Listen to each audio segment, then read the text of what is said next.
Hello, dear learners. Today's our topic of discussion is antigen antibody binding reactions. Antigen antibody binding reactions are essential for the immune system to function properly. हमारे body के immune system के proper functioning के लिए antigen antibody reaction बहुत important है. Antibodies are the proteins which are produced by the B cells in response to the antigens. और ये antigen एक टाइप का फॉरेन मटेरियल है जो हमारे बॉडी में एंटर होता है और हमारे इम्यून सिस्टम को एक्टिवेट करता है, जिससे हमारा इम्यून सिस्टम इसके अगेंस्ट एंटीबॉडीज प्रिपेयर करता है. What are a primary antibody response? The primary antibody response occurs when the immune system encounters an antigen for the first time. ये प्राइमरी एंटीबॉडी रिस्पॉन्स जब produce होता है जब हमारा immune system first time किसी antigen को encounter करता है. हमारे बॉडी के बी सेल्स एंटीबॉडीज़ प्रोड्यूस करते हैं जो बाइंड करते हैं इस एंटीजन से. It takes several days for the immune system to produce enough antibodies to eliminate the antigen. इस एंटीजन को हमारे बॉडीज़ के एंटीबॉडीज़ के थ्रू डिस्ट्रॉय करने में कई दिन लग जाते हैं. Now what is secondary antibody response? Secondary antibody response तब होता है जब हमारा इम्यून सिस्टम किसी एंटीजन को सेकेंड टाइम एक्सपीरियंस करता है. The secondary antibody response occurs when the immune system encounters an antigen for the second time. Memory B cells produce antibodies that bind to the antigen more quickly and efficiently than during the primary response. Memory B cells के पास पहले ही antibodies produce रहती है क्योंकि वो antigen पहले भी आ चुका है, इसलिए हमारा इम्यून सिस्टम एंटीजन को एलिमिनेट कर देता है उसके रिस्पॉन्स दिखाने के पहले ही. The immune system can eliminate the antigen before it causes its symptoms. Antibody structure.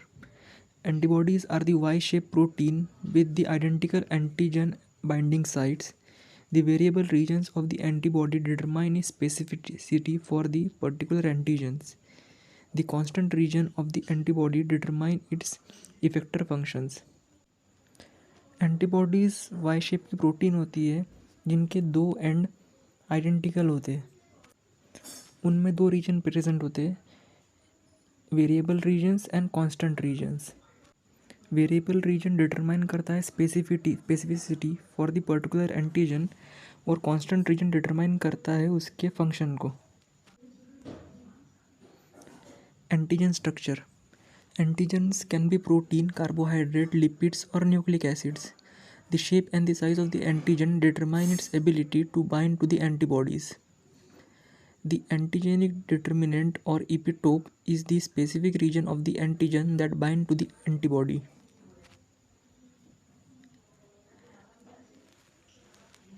Antibody antigen binding. Antibodies bind to the antigens through non-covalent interactions such as hydrogen bonds and van der Waals forces. जो antigen और antibodies के बीच में जो bond present होते हैं वो week होते हैं, जैसे कि हाइड्रोजन बॉन्ड्स और van der Waals forces.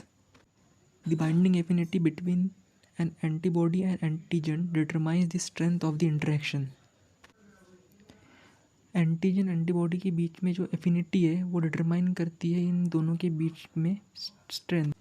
The binding of an antibody to an antigen can lead to neutralization, opsonization, or complement activation. Neutralization.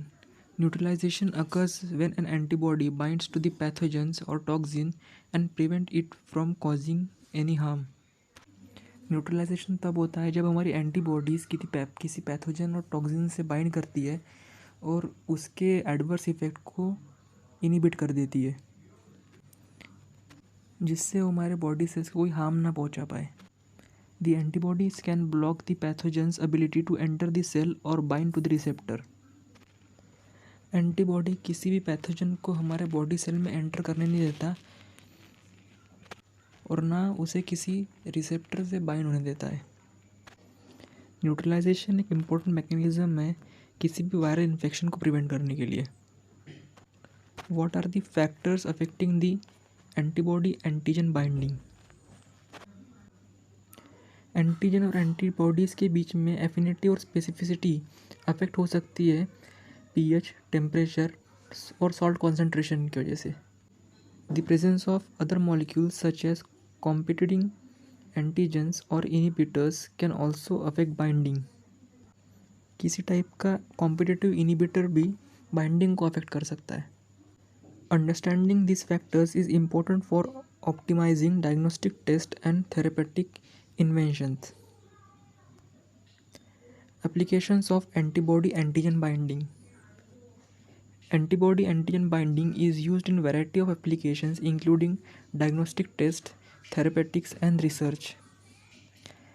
ELISA, Western blotting and immunohistochemistry are examples of diagnostic tests that rely on antibody antigen binding. Monoclonal antibodies are used as therapeutics for cancer, autoimmune diseases and infectious diseases. Antigen antibody binding reactions की wide wide applications है। Diagnostic test जैसे कि ELISA, western blotting या therapeutics जैसे कि monoclonal antibodies बनाने में in cancer और ऑटोइम्यून डिसीज़ में। Conclusion, antigen antibody binding reactions are essential for the immune system to function properly. Understanding the structure and function of the antibodies and antigen is important for developing diagnostic tests and therapeutics. The ongoing research in this field is advancing our understanding of the immune system and improving human health. Hope this was useful. Thank you. Happy learning.